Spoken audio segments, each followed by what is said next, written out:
Hi guys, Nick Jennison for Guitar Interactive Magazine. What we've got on the test bench today is the Stetsbar, which is this large chunk of metal at the foot end of this Gibson DC Custom Shop Pro.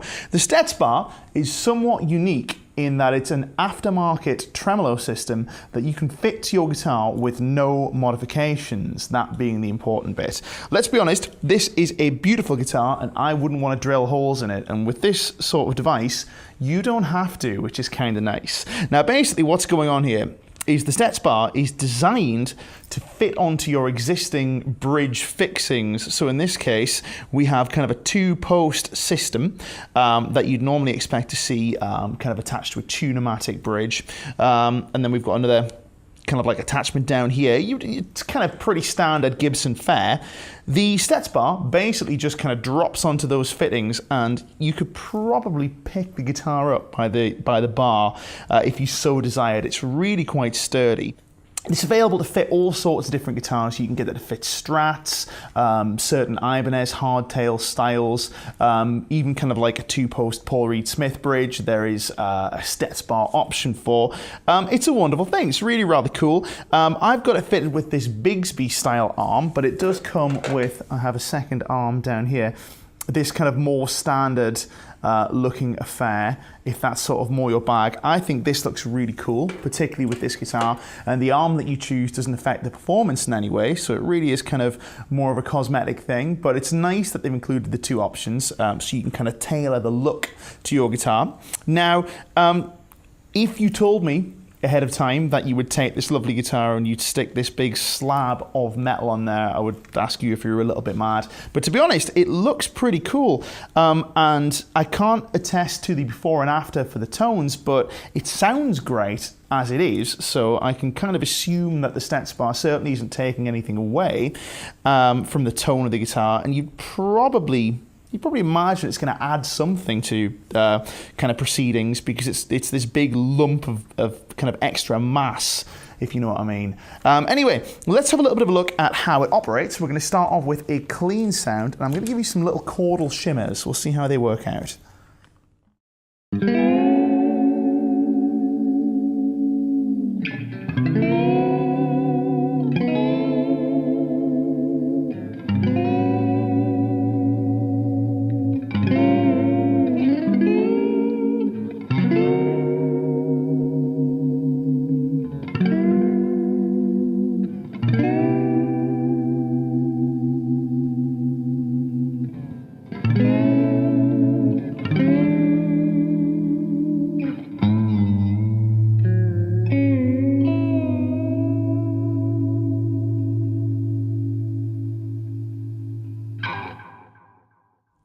So as you can hear, for these kind of chordal wobbles, the Stetsbar is buttery smooth. Going down, going up, feels great, feels nice and even under the hand.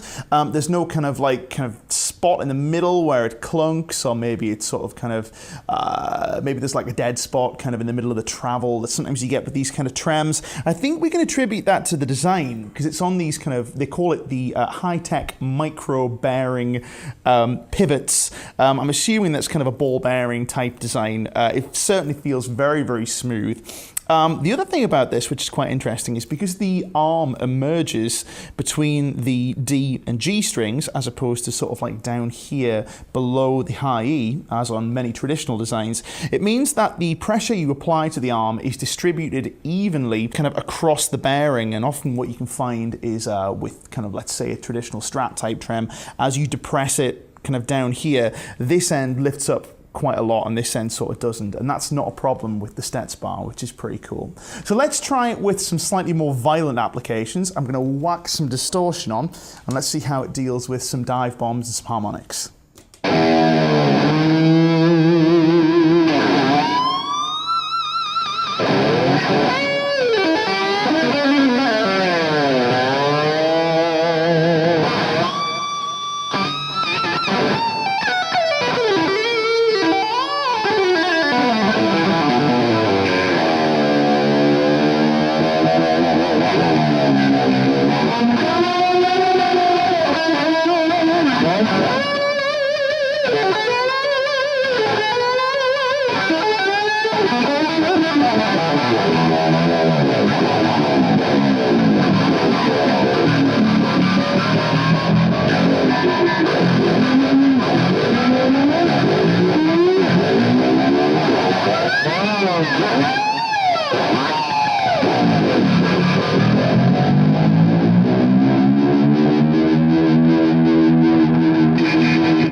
So if you'll excuse the slightly daft guitar antics for a bit, you can see that even under some pretty serious tremolo duress, the Stetsbar handles this sort of thing really quite well.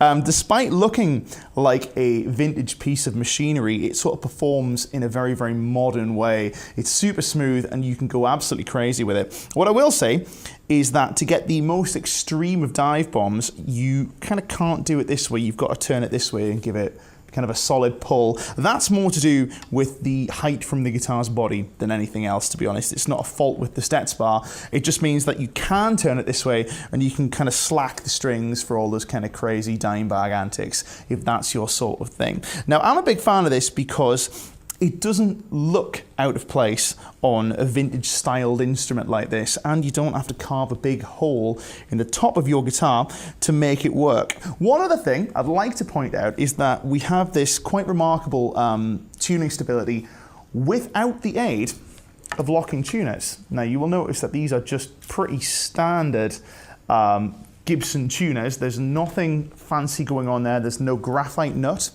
Nothing like that. It's just the Stetsbar, and we're going pretty crazy with it, and it's staying perfectly in tune, which is very, very impressive for an aftermarket trem, and certainly for a one that looks as nice as this one does. Anyway, I'm going to play a few little more bits and bobs, so we're going to see what we can coax out of this one. Let's have a listen.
Okay guys, so that's the Stetsbar in a nutshell. As previously mentioned, this is available in all sorts of shapes and sizes to fit all sorts of different guitars.